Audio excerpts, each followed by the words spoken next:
আসসালামু আলাইকুম। শিক্ষি একাডেমিতে তোমাদের সবাইকে স্বাগতম।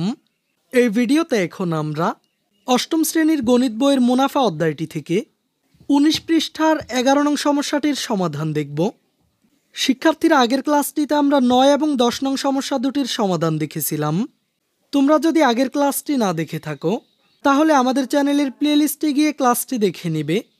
এখন চলো আমরা দেখে নিই ১১ নং সমস্যাটিতে কি বলা হয়েছে। বার্ষিক শতকরা ৬ টাকা মুনাফায় ৫০০ টাকার ৪ বছরের মুনাফা যত হয়, বার্ষিক শতকরা ৫ টাকা মুনাফায় কত টাকার ২ বছর ৬ মাসের মুনাফা ততই হবে। শিক্ষার্থীরা, এখানে এই সমস্যাটিতে দুটি অংশ রয়েছে। প্রথম অংশে বলা হয়েছে বার্ষিক শতকরা মুনাফার হার ৬ টাকা হলে ৫০০ টাকার ৪ বছরের মুনাফা যত হবে, বার্ষিক শতকরা মুনাফার হার ৫ টাকা হলে কত টাকার ২ বছর ৬ মাসের মুনাফা ততই হবে। তার মানে এখানে প্রথম অংশের মুনাফা যত হবে, দ্বিতীয় অংশের মুনাফা ততই হবে। তাই আমাদের প্রথম কাজটি হচ্ছে প্রথম অংশের মুনাফা বের করা। তো চলো আমরা দেখে নিই এই ১১ নং সমস্যাটি কিভাবে সমাধান করা যায়।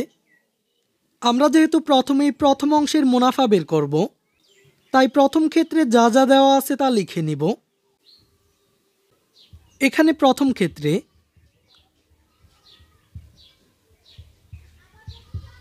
মুনাফার হার হচ্ছে ৬ টাকা।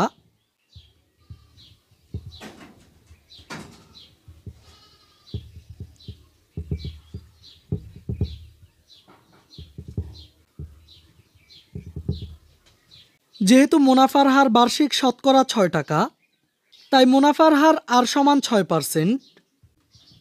এখন যদি আমরা এই শতকরাকে ভগ্নাংশে প্রকাশ করি তাহলে এই শতকরার জন্য নিচে একটি ১০০ হবে আর উপরে থাকবে ৬। এরপর প্রথম অংশের আসল হচ্ছে ৫০০ টাকা।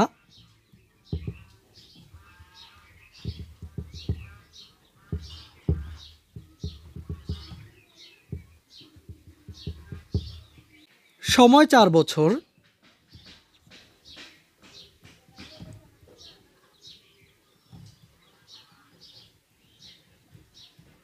আমরা বের করব প্রথম অংশের মুনাফা কত।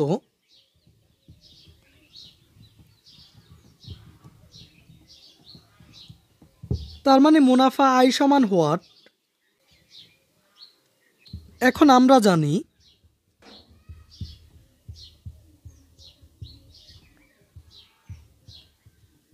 আই সমান PRN।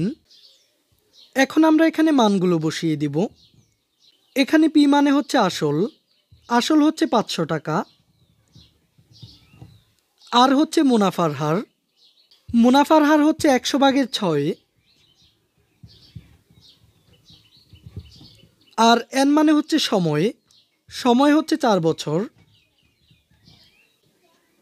এখানে ৫০০কে ১০০ দিয়ে কাটলে হয় ৫, তার মানে ৫ গুণ ৬ গুণ ৪। আর আমরা এখানে গুণ করে পাই ১২০ টাকা। তার মানে প্রশ্নটির প্রথম অংশের মুনাফা ১২০ টাকা। আর যেহেতু প্রথম অংশের মুনাফা এবং দ্বিতীয় অংশের মুনাফা একই, তাই আমরা এই প্রথম অংশের মুনাফাটিকে দ্বিতীয় অংশে কাজে লাগিয়ে মুনাফার হার ৫% হলে ২ বছর ৬ মাসের মুনাফা বের করব। এবার আমরা লিখব দ্বিতীয় ক্ষেত্রে।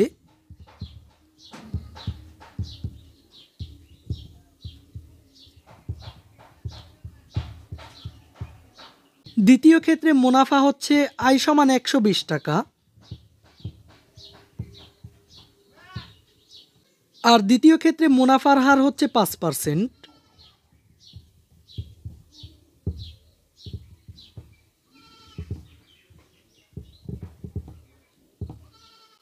এখন আমরা যদি এই শতকরাকে ভগ্নাংশে প্রকাশ করি তাহলে এই শতকরার জন্য নিচে একটি ১০০ হবে আর উপরে থাকবে ৫। দ্বিতীয় অংশের সময় হচ্ছে ২ বছর ৬ মাস।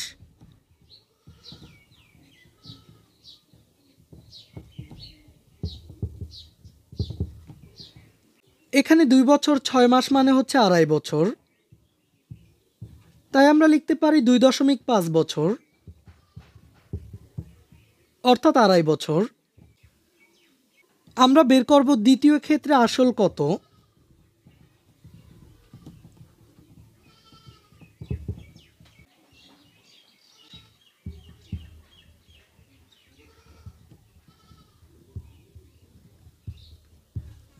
আমরা জানি আই সমান পি আর এন।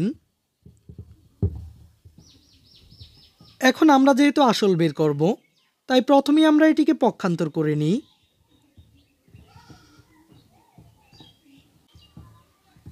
এখন আমরা এই আসল পি কে রেখে দিয়ে আর এন কে পক্ষান্তর করে দিব। এখানে আর এন গুণ অবস্থায় থাকায় ভাগ হবে।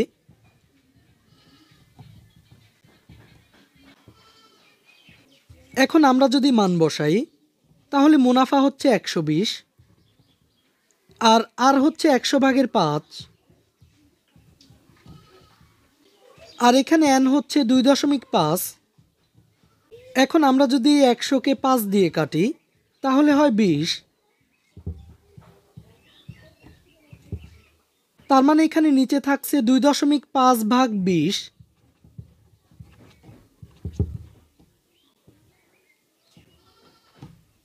এখন যদি আমরা এই ভগ্নাংশটিকে গুণে প্রকাশ করি, তাহলে নিচের ভগ্নাংশটি উল্টে যাবে। আর এই 120কে যদি 2.5 দিয়ে কাটি, তাহলে হয় 48। এখন এই 48কে 20 দিয়ে গুণ করলে পাই 960।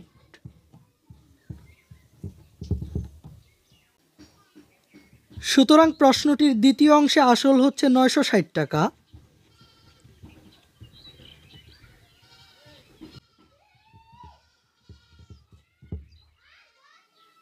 এই ক্লাসে এই পর্যন্তই। পরবর্তী ক্লাসে আমরা 12 নং সমস্যাটির সমাধান দেখব। শিক্ষার্থীরা, এই ক্লাসটি তোমাদের কাছে কেমন লেগেছে তা আমাকে কমেন্ট করে জানিয়ে দাও। আর পরবর্তী সকল সমস্যাগুলোর সমাধান পেতে চ্যানেলটিকে এখনই সাবস্ক্রাইব করে রাখো।